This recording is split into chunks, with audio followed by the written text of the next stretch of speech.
Welcome back to Old School Sports and our Out of the Park Baseball 25 series, Can We Save the Oakland A's? And the 2043 offseason gets underway today. Our Oakland A's, for a second straight season, have the best record in baseball at 120-42. We've actually had the best record in baseball for more than those two straight seasons, but we have set and tied a Major League regular season record with 120 wins each of the past two seasons. So we should be well positioned for the upcoming playoffs. And I'll let you know up front at the start of this episode to not judge a book by its cover. In this case, don't judge how we do in these playoffs by the length of this episode. As some of you who have been following along over the last couple of weeks know, I've been fighting off one of these flu things that seems to be prevalent all around the country for the last few weeks. And I, excuse me, sadly don't think I necessarily have the stamina to play this game sitting at my computer. I admit this is an embarrassing thing to say, but a full run through the playoffs with things that I'm doing offline and things that I'm doing online and actually recording could definitely be close to 2 hours probably, and just don't know that I, have 2 hours of sitting on my fat rear end in me. So it may be only a partial run through the playoffs in this episode, or it's possible maybe we will have an early exit, although I am hoping that will not be the case. Before we start moving forward in the episode, I want to touch on a couple of things that some frequent commenters and regular viewers have noticed. Alkshy noted that Mike Ramsey, the longtime brilliant two-way player with the Atlanta Braves, is now a Los Angeles Dodger. And it looks like he was traded to Atlanta right before the trade deadline.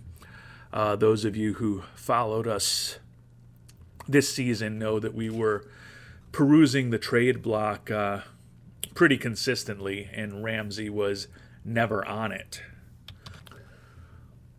But apparently the Braves were willing to deal arguably the greatest two-way player in baseball history with a year and a half left on his contract. Now, even if we had known he was available, fitting a $51 million contract for half of this season and all of next season would have been incredibly difficult for us to do with the financial constraints we're dealing with here in Oakland.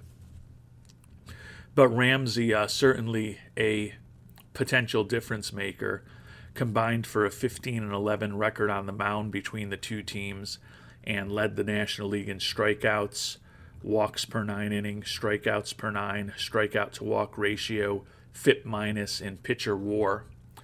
So he probably has a good case to win his 5th NL Cy Young Award this year. And he also ended up having a monster season as a hitter, hitting a combined .332, 30 homers, and 126 ribbies between his two stops, with a 7.1 WAR as a batter, which should have him well positioned to potentially win his 8th Most Valuable Player award. And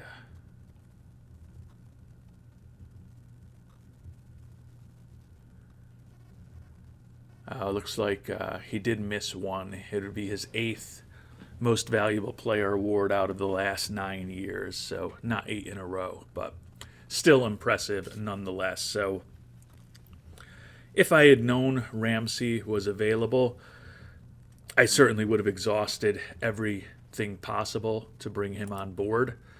Just don't know, as I said, between what I'm sure they were asking for and also the contract situation. Don't know how realistic it would have been. Looks like the Dodgers traded a starting pitching prospect, Julio Castillo. Looks like he could be a useful major league starter, number 23 prospect in baseball. Left fielder Glaucio Lemke.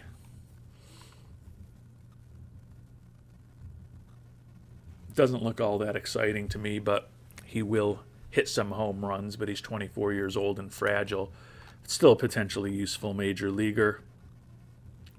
Starting pitcher Bobby Chooks, out with a torn rotator cuff for 13 months, but another guy who looks like he could be a pretty solid major league starter. Center fielder Arturo van der Velden. Looks like he could be a useful center fielder at the major league level.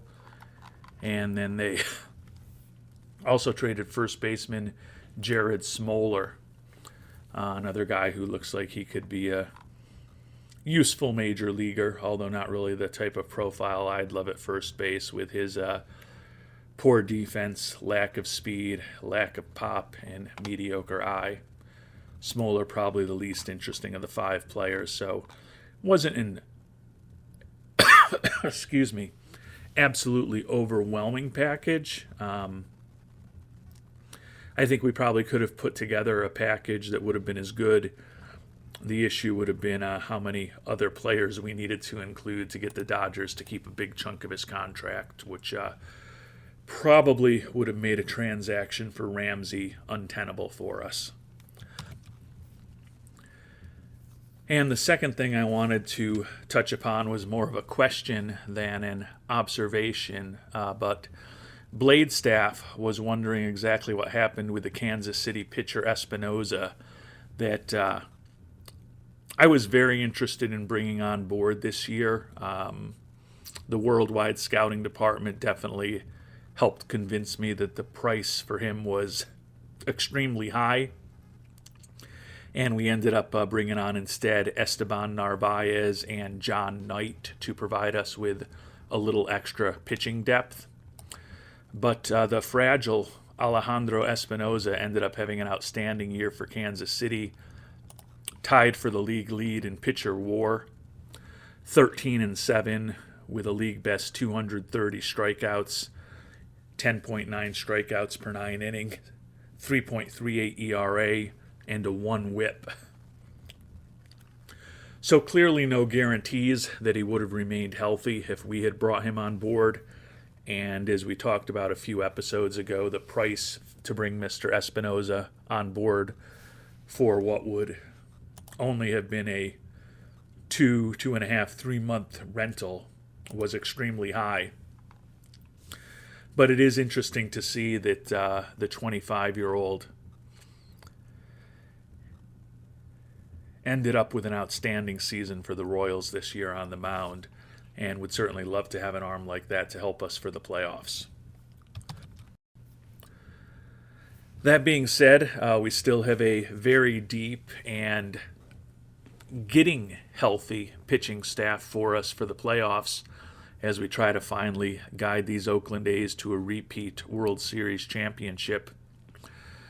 Haven't totally finished up our playoff roster. We've got 5 games or 5 days or so until we'll need to worry about that. Unfortunately, Macho Rangel is diagnosis pending with an injury, so I'm assuming he's not going to make the 26-man playoff roster, assuming it's going to be a significant injury, which will put us in a position where we have the 2-time defending Cy Young Award winner Federico Arriola, who's a strong candidate to make it 3 in a row this year as our first starter. The brilliant Luis Villarreal, who is a strong Cy Young Award candidate as well, and I would assume an exceptional Rookie of the Year candidate. Mike Blumenshine, who is 9-1 with a 2.05 ERA, and Doug Weiss, who due to injuries only pitched 3 games in the majors this year for us, but was 3-0 with a 1.20 ERA. Penciled in as our potential 4-man rotation. The aforementioned Narvaez and John Knight that we mentioned starters who we traded for some depth probably not get a crack at the rotation. And honestly, there's no guarantee that both of those guys even make the playoff roster. And depending on what happens with Rangel, could certainly, after an 8-2 record with a 2.45 ERA when he was actually healthy for us, certainly could make a case for the rotation for him as well. So we will have some decisions to make as the playoffs are beginning. Fortunately, we've got several days to have things figured out. You may have also noted that first baseman Luis Godinho was out for one more day, so we're expecting he'll be fully healthy and well. And the young center fielder Bobby Armstrong will be back as well for the playoffs. Although, unfortunately, we didn't get to have him play down the stretch. He just healed up very recently. Looking at the wild card series, the White Sox and the Blue Jays will be competing for a chance to face our A's. Tampa Bay and Boston, in a matchup of AL East teams, will be competing to see who faces off against the Tigers. The Nationals and the Cubs fighting for a chance at the NL Best Cardinals. And the Pirates and Dodgers will be competing to see who gets to face the Mets in a National League Division Series. And unfortunately, Macho Rangel not in the mix for the playoffs. Partially torn labrum, which is going to keep him out for 3 months. So should be ready to go in spring training. We've definitely, I don't want to say gone to the bargain bin with some of the pitchers that we've brought on this year. Rangel's a guy we traded for last offseason. We knew he was fragile when we brought him on board, but the price was not exorbitant, and I think you can say similar things about some of the other pitchers we brought on this year. Esteban Narvaez, normal in terms of his injury proneness, although he walks more batters than we would prefer. And then John Knight is also fragile physically, even though, like Rangel, he's pretty young. So certainly having those fragile pitchers on the team, in addition to Blumenshine, who's been fragile historically, and Weiss, who's moved from fragile to wrecked physically this year, certainly didn't help us in terms of keeping the rotation healthy this year. But I would think at this point, when we think about the playoff roster, Rangel obviously not going to be on the roster with that injury now. Some of the tough decisions that we had to make given our pitching depth. The left-hander Luis Aguayo, very talented, although he hasn't performed particularly well at the major league level the last couple years, probably off the roster. Dave Baumler, who started 23 games for us this year, 10-6 with a 4.83. Been a solid fifth starter for us when we've needed him to be over the last several years. But with the depth we have in our pitching staff, he's likely not going to make the postseason roster. Ronnie Dean, who we brought up late in the season, pitched well in AAA and very well in a small sample size with us. Not going to make the pitching staff. And this is the one that might surprise some people. Esteban Narvaez making almost $19 million, although you remember we got the Astros to retain that salary. 9-5 with a 4.58 ERA for us. Mentioned that don't love his mediocre control. And he did walk 47 batters for us in 92 1/3 innings, while also allowing 13 home runs. I think the 13 home runs might be a little bit of an aberration. But with the great pitching we have, even with, at this point, Macho Rangel and Ernesto Comunez both on the IL, some pretty big-time pitchers aren't going to be making our playoff roster. As far as the position players, we left off Ron Markley, our backup catcher for the entire season.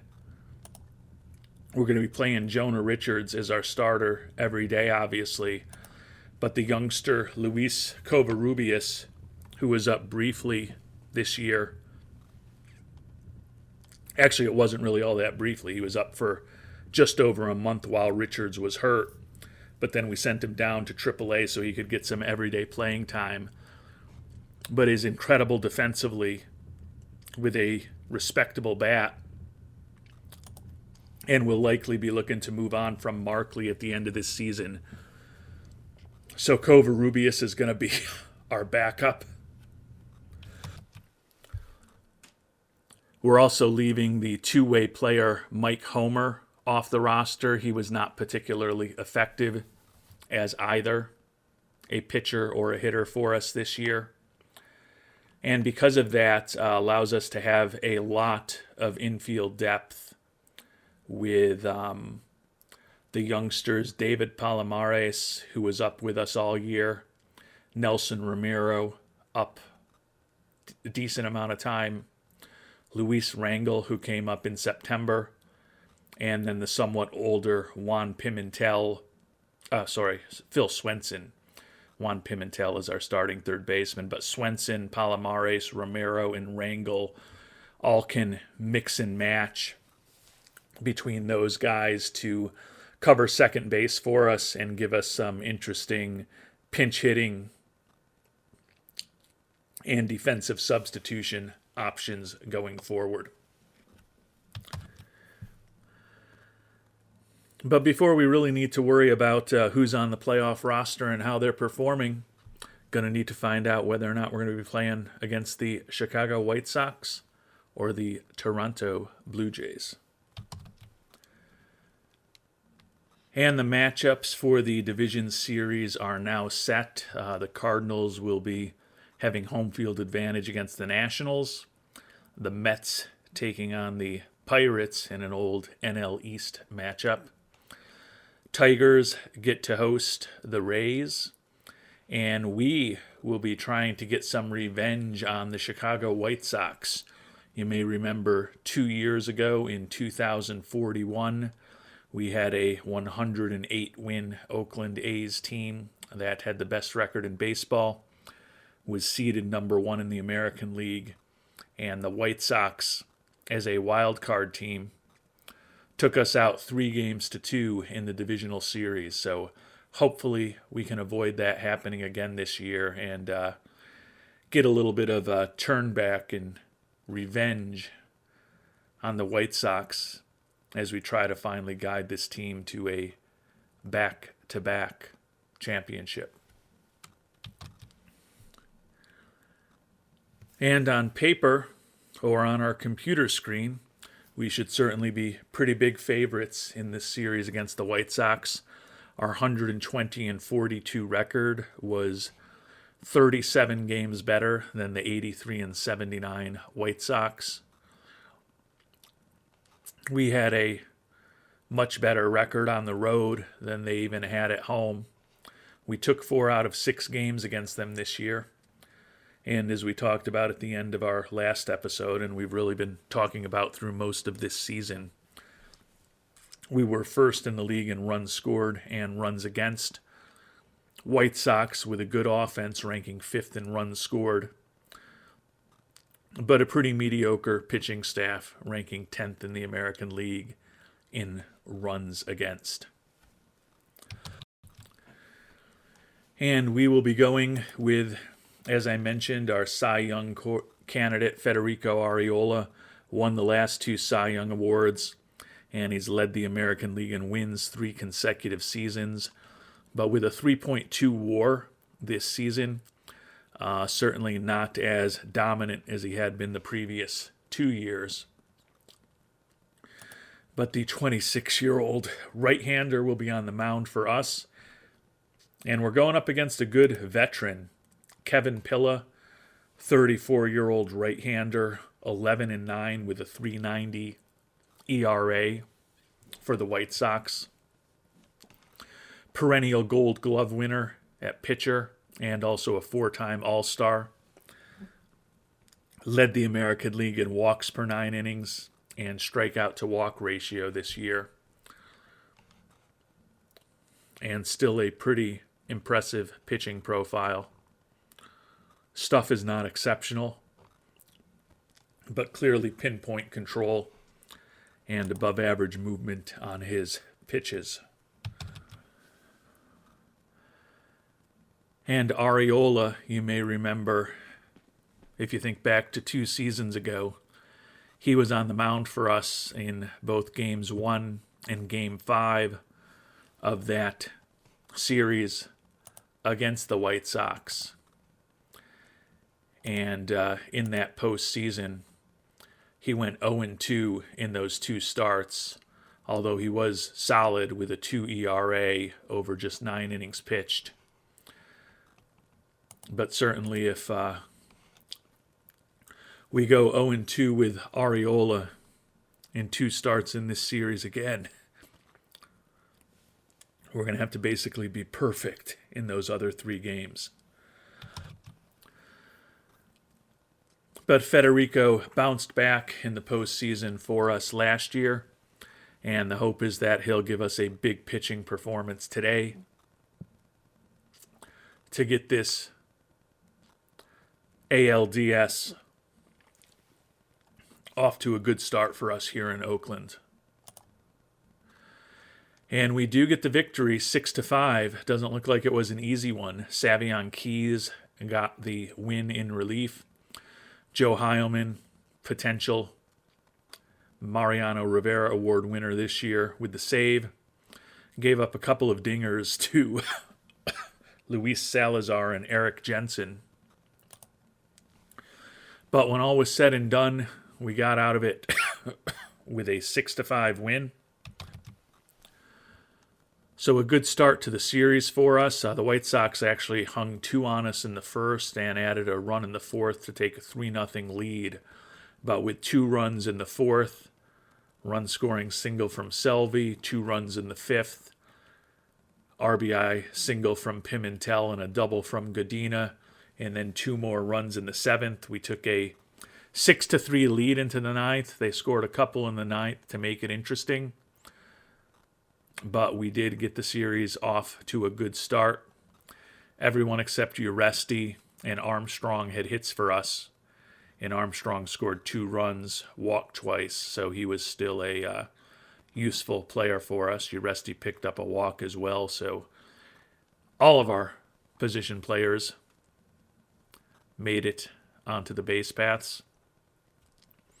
We are still starting against right-handers, the youngster David Palomares, whose profile indicates he should be a useful major league bat against right-handed pitching, although his results this season with just a 203 average and a 70 WRC plus indicate otherwise. But we got the W. Arriola injured while pitching, so that's not good. Only day-to-day with back spasms, so we took him out to be careful, and we still got the W, but that could have been much worse. Gave up 2 hits, 2 runs, 1 earned in just 2 1/3 innings, only threw 36 pitches.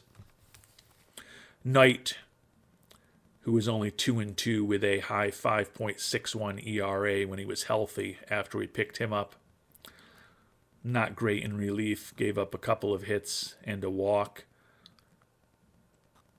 1 earned run in an inning and 2/3. But Keys came on and shut things down for 3 innings.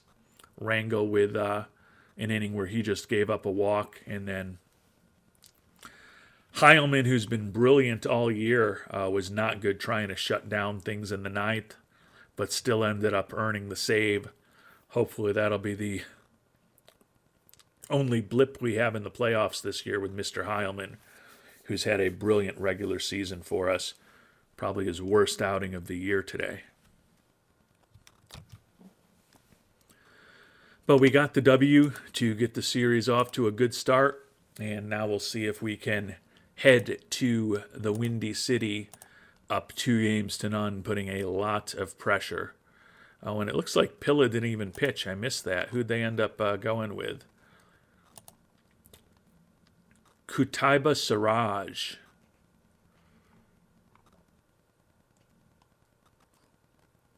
0-0 with a 6.07 ERA for the White Sox this year. Through 82 pitches.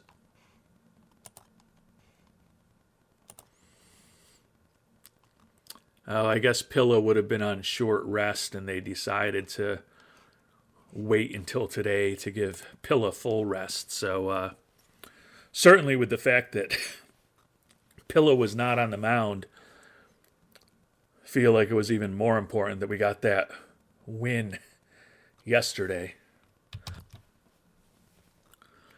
So we will face the veteran righty Kevin Pilla today, and we've got our excellent young lefty Luis Villarreal.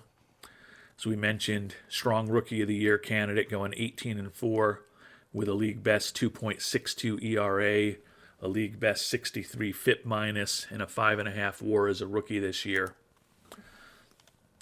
Hope is certainly to be heading to Chicago, up 2-0.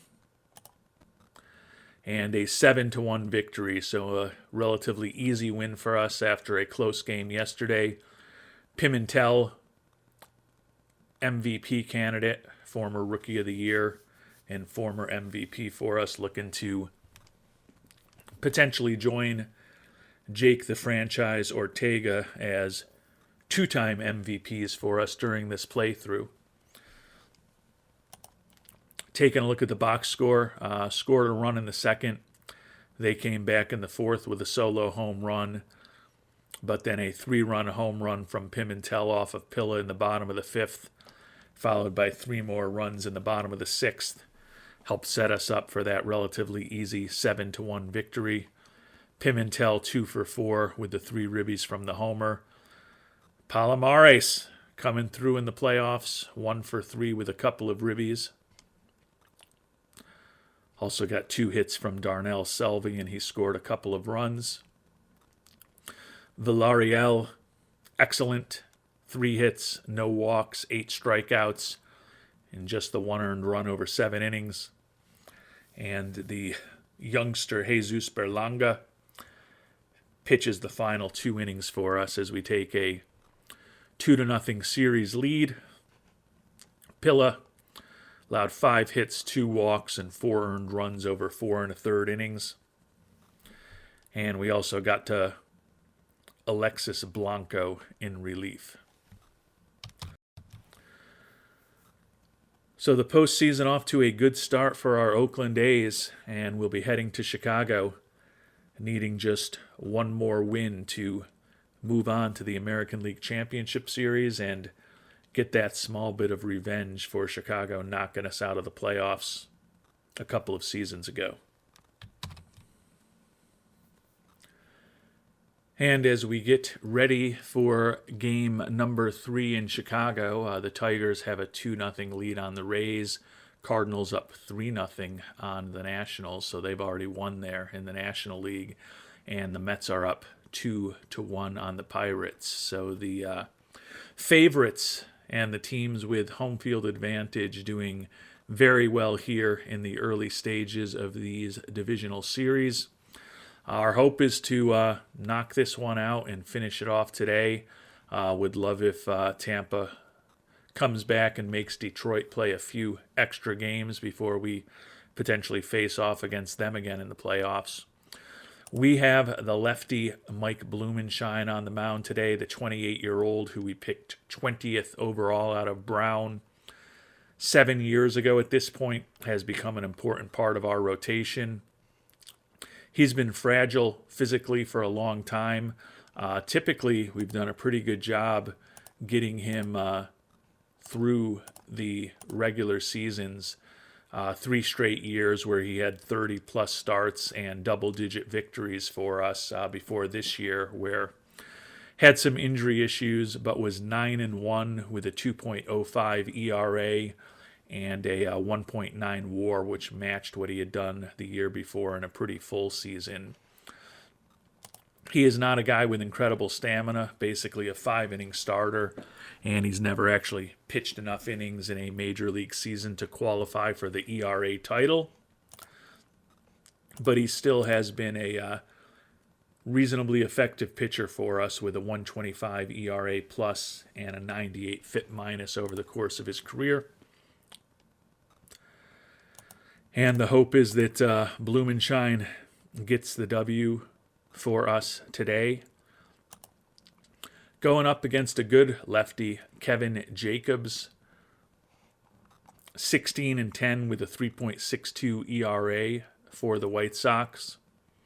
4.7 WAR this season, and you can see he's consistently been about a 4.5 WAR pitcher over most of his career.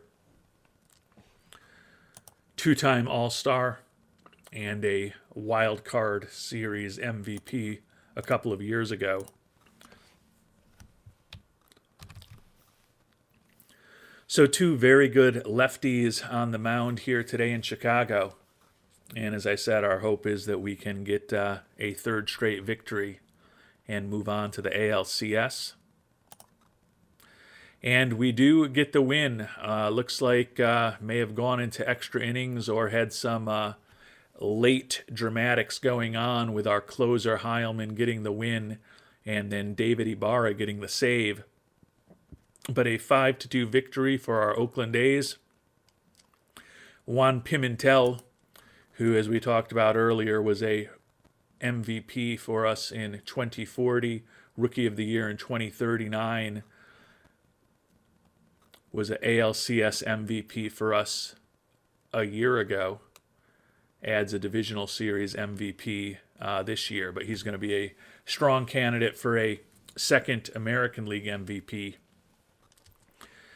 this offseason after he adds the 2nd Playoff Series MVP award of his career.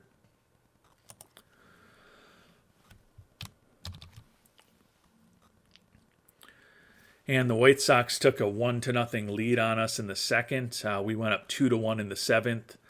Swenson and Iwata both with bases loaded walks to give us the 2-1 lead. Heilman, another less than perfect outing, gave up a solo home run in the bottom of the 9th to let the White Sox tie things. But then we got 3 runs in the 11th, including a run-scoring single from Swenson, and ended up holding the White Sox to 5 hits over 11 innings. And we are moving on to the American League Championship Series. Everyone except Selvey and Uresti had hits for us, multi-hit games from the series MVP Pimentel, Luis Godina, and Phil Swenson, who was in the starting lineup over Mr. Palomares because we were facing off against a lefty. Blumenshine with a nice outing, 3 hits, 2 walks, 8 strikeouts, and 1 earned run on that solo homer over 6 innings. Rangel and Scherer gave us scoreless innings in the 7th and 8th.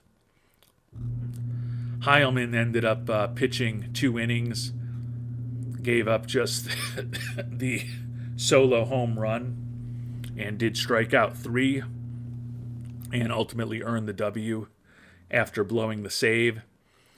And then Ibarra with a great bottom of the 11th for us.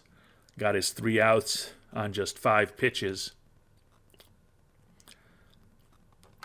And our Oakland Athletics are on to the American League Championship Series.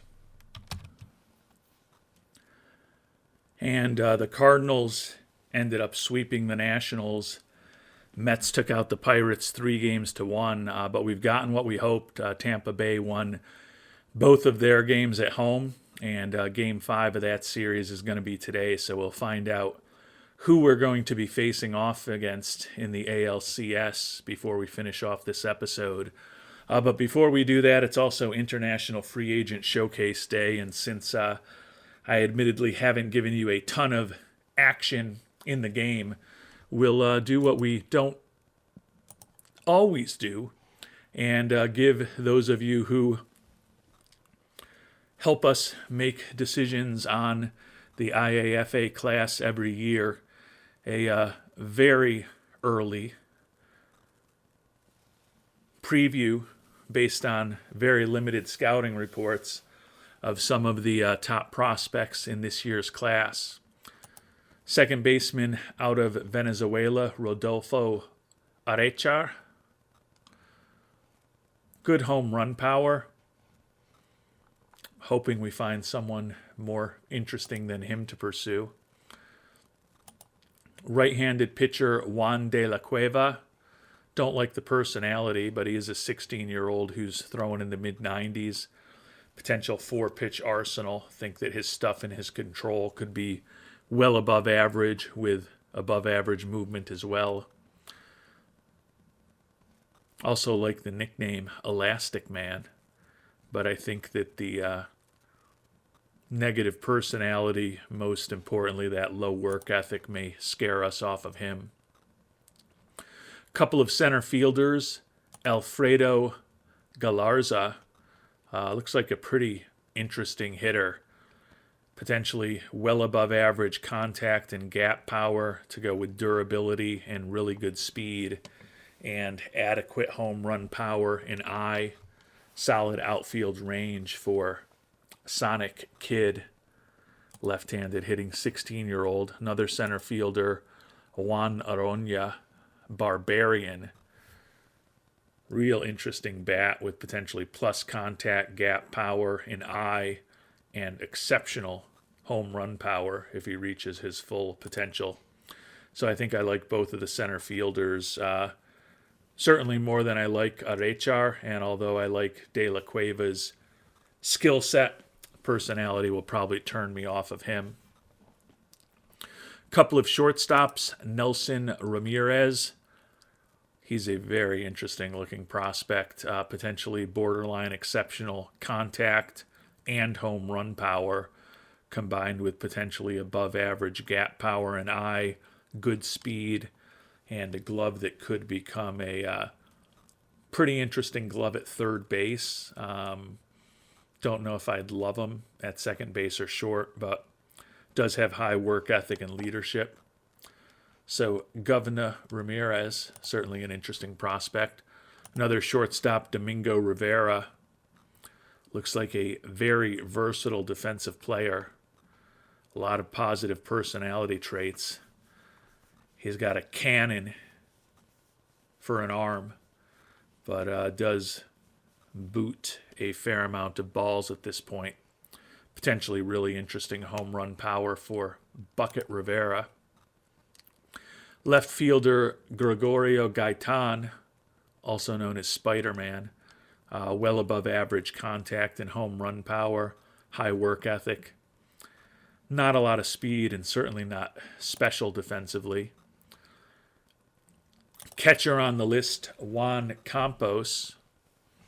Not the greatest arm in the world. Do like the high adaptability and work ethic, plus contact and well above average home run power if he reaches his full potential.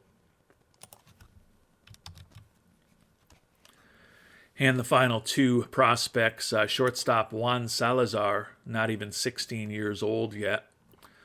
High loyalty, work ethic, low greed, not a good bunter, not a lot of speed, good infield range.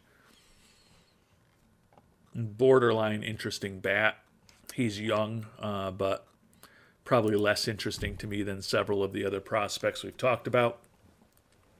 And finally, left fielder Alfredo Caicedo, one dog, left-handed hitting left fielder, adequate defensively, good speed, several negative personality traits, but potentially really good contact and gap power. So some interesting prospects available. Definitely going to be some interesting decisions, and we'll know a lot more about these players with hopefully much higher scouting accuracy about 3 months from now when we need to make some decisions on them. But if you've got any early thoughts, always helpful to hear them.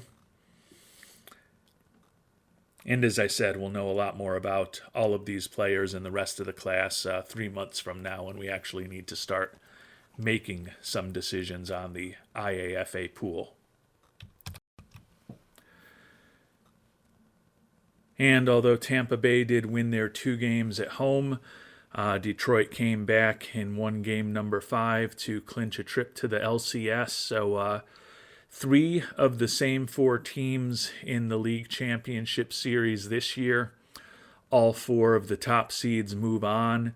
Last year we beat the New York Mets in the World Series, and we actually also beat the Detroit Tigers in the ALCS a year ago. So a rematch between the 2 best teams in the American League each of the past 2 seasons in the ALCS this year. The Mets, who, as we mentioned, won the National League last year, will be going up against the Cardinals, who had the best record in the National League. Tigers had our number this year, a 103-win team, second best in baseball, and they took 4 out of 7 games against us. As we've talked about, we were the best team in the American League in both runs scored and runs against. But the Tigers, a very accomplished team as well, second in the American League in runs scored, so excellent offense, and a good pitching staff that was 5th in the league in runs allowed. So should be a very interesting series starting tomorrow as our Oakland A's try to take another step towards finally having a repeat championship. We've talked about this a lot. We've had a really good run here in Oakland over these 20 seasons with typically the worst and at best the 3rd worst budget in all of baseball.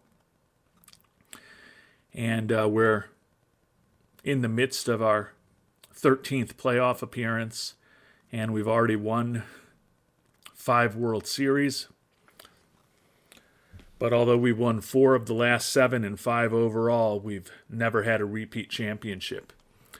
And at this point, we are 8 wins away from achieving that goal. And we'll find out whether or not we're able to get the job done right in our next episode.